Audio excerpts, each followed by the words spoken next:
Hello everyone. তো দেখো সকাল সকাল আমি ঘুম থেকে উঠে গেছি, এখানে তোমাদের সাথে একটু হাই করে দিলাম। আর আমার সোহাগকে এখানে আমি একটু আদর করে দিচ্ছিলাম, ও ঘুমোচ্ছিল।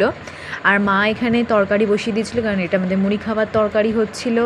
আর ওখানে শাক সবজি সব কেটে রেখে দিয়েছিল মা, কী কী রান্না হবে। আর এখানে আমি ব্রেকফাস্ট করে নিচ্ছিলাম হচ্ছে চকোজ আর দুধ দিয়ে।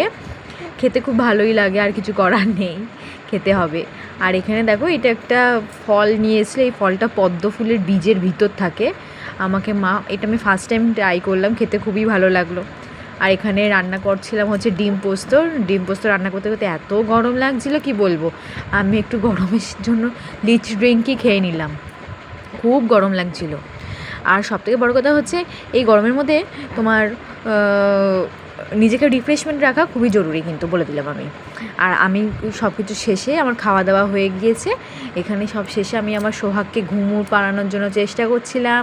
আর আমার এই দেখো খাবারের মেনু আজকে অনেক কিছুই ছিল। আর সব শেষে আমি মোমো খেয়ে ভিডিওটা এন্ড করলাম। বাই।